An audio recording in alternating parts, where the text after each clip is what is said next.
All right, hey guys, this is Andre Brown. You know what I'm saying? Spectacularinkradio. Radio. This is our first time doing a completely separate video. It's called Head to Head. So as you guys know, we used to do this as a segment into the regular show.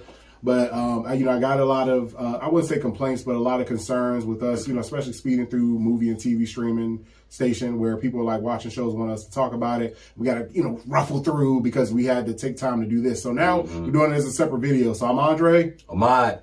Big Steve. And of course, if you want to send in your head-to-head or anything like that, you just send it to spectacularinkradio@gmail.com. We're going to get right into it. We'll keep it short and sweet, try to keep it like 5-6 minutes or anything like that. And let's go ahead and go over to the first one. Now, you guys sent in, we actually have quite a few, but we try to keep them, short and sweet. So we did 3 big ones, and we're going to talk about why and everything like that. So let's go ahead and go to the first one. That was right behind us, too. You see the artwork. Journalist Bobby from Bobby's World writes, "The Hand from Marvel versus the Foot Clan. Who wins and why?" That's crazy, bro. Like crazy, I never thought about, because they all, we always take like, Shredder or Ninja Turtles or or Daredevil. You always take the primary. But what about the side? Like they don't get the this credit, team, versus spotlight this they team. deserve. Yeah, right. Because you need henchmen. Yeah, you need cannon fodder. Right. I mean. So from what I've read, and of course we'll be seeing on Daredevil on Netflix, and then now of course Born Again and all the stuff's coming and everything like that. The Hand has been very lethal. I would tip it to the Hand because they kill. The Foot. I haven't really seen a Foot Clan. Foot Clans. I mean, they're good support, but they're kind of like flunkies in a sense. Like it's easy to just beat up a Foot Clan member, what I mean? But they come, but the group that they come in, the swarms that they come in makes it a little difficult for the Ninja Turtles or anybody fighting, From a sneak attack level, I'll say the Hand. The Foot Clan.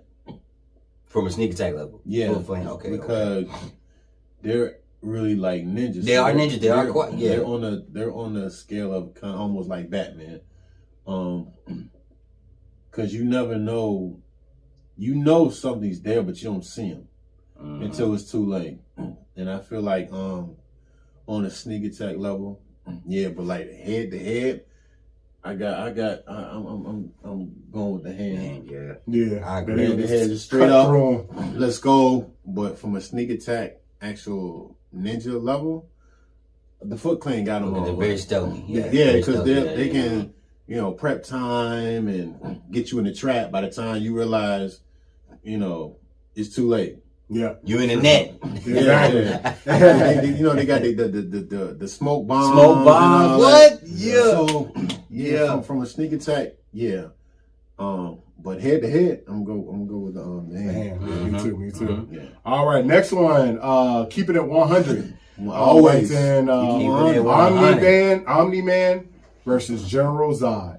Who wins and why? General Zod, that's one of the main villains for Superman. That's right. Okay. This is Superman if he kills. And seasoned warrior. He's general. Like he was the general of the armies on Krypton. Got you. From the General Zod from the original one with Yeah, I know you're talking about the old, but in the comics, he's way more lethal. They toned him down. They wore him down a lot. I would give him because he was more lethal in Man of Steel. He was more lethal. I will find him, and I just, bro. I'm telling you now, bro. Because I'm like, everybody was like Omni-Man versus Superman. And I was like, because Superman, you have to add character in there. And Superman, he doesn't want to necessarily kill. It's an innate thing because how he was raised. That might get him in trouble because Omni-Man is going to take it to that level, though. Exactly. Make him. Let's put him against Zod, though. But here's the thing, though. It's still an uneven scale. The reason why I say this is because where does his strength lie? How do they get stronger? Vulture might only get stronger as they age.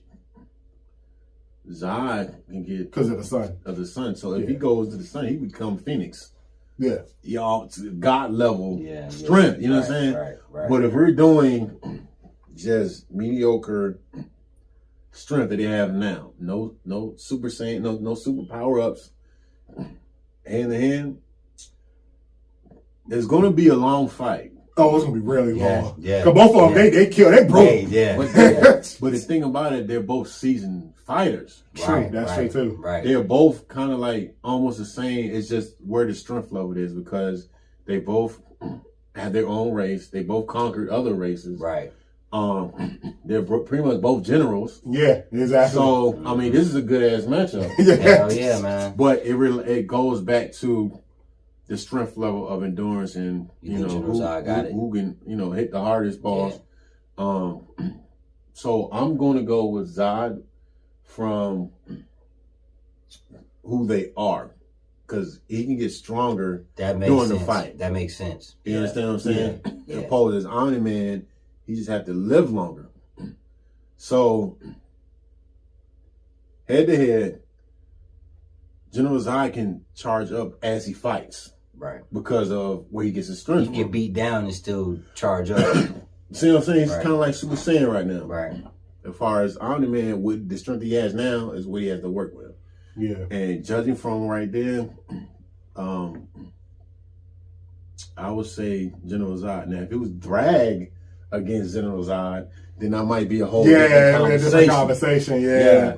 Because I see them as Goku and Vegeta. They're going to eventually, because, one may win, but both of them going to pass out. They're going to be like, it's going to be to that level of exhaustion. Absolutely. It's like I said, it's not an easy over push. It's not like, Zod going against, Punisher or something. Yeah, exactly. You know what I mean? This is kind of like even level field, but the advantage is you can get stronger as you're fighting. Right, exactly. True. Opposed to, you know what I'm saying? So that's why I give it Zod. I got Zod. That makes sense. I mean, Steven broke it down good. I mean, and also, you got the sun as your power source. Like I said, it doesn't matter if you get beat down, you under, rubble of rocks. I mean, just little light of penetration. I mean, penetration of light that'll charge you up, you back in the game. Yeah, and both of them, they season wars on. Right. So I'm with on Zod. Definitely. And last one, and we wrap up this video and everything like that, which is Underdog, and I forgot to change that bottom part, but sorry about that. But Underdog, underscore dog, the greatest, writes Tony Ya versus Michael J. White. Oh, Ja. Sorry about that. I apologize, Ja. And versus Michael J. White, both in their prime. Who wins and why? That y'all crazy. I'm not even going to be biased on this. The reason why I'm going to say Michael is because by the time he was 18, he was already a black belt in like 3 different martial arts. 1. 2, when I see him break down a fighter, he's like Batman, bro. Yeah, y'all crazy. No, because like I see him do the interviews and he really breaks down the whole charismatic essence of a fighter. Lets me know he's somebody that's not to be played with because he can kind of see you before you know what you about to do. Right. So he already countered. It's like, to me, Michael J. White is like Sherlock Holmes. You remember Sherlock Holmes with Iron Man? Yeah. Mm-hmm. You remember the fight scenes, how they predicted each other's moves, and he still came out on top? Yep. Michael J. I've seen him literally break a fighter down like that. So I give him that advantage. But if we're just going straight combat, bro, in his prime, Tony Jaa gonna give him some work. Don't ever get Don't get that twisted. It's gonna be a good fight. Yeah. he said in their prime, both of their prime, bro.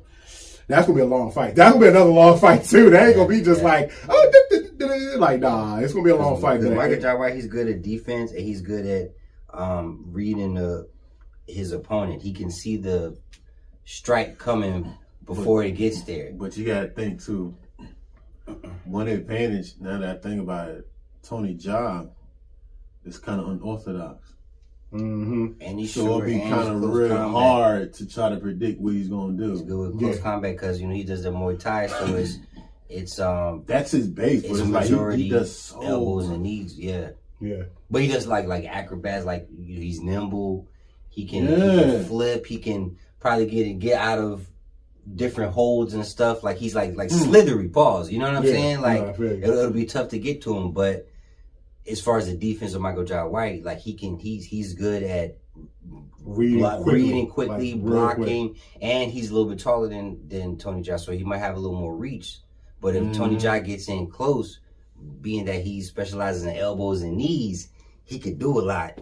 Yeah. Close combat. And when you're tall and someone's close to you, you can't really get you can't get your power off because you can't really extend like that. Close the distance. Yeah, exactly. But if Tony Jaa come in with some elbows and knees, like, get the legs will be crazy. He gonna lump Michael up a little bit. Exactly. So what, we got something, Dre? I said I'm with y'all. It's Michael, and it's not gonna be easy. It's gonna I'm gonna go with Michael. Yeah, I'm gonna go with Michael Jaa. Yeah, I'm gonna go with Michael Jaa, man. But we appreciate y'all. Thank y'all for these 7 do the next one. Appreciate y'all. It's in a couple of weeks. We appreciate y'all. Keep sending them in. And I'm Andre. Ahmad. Big Steve. All right, Spectacularinkradio, GOAT vs. TV. We appreciate y'all. See y'all next time. That's right. Peace.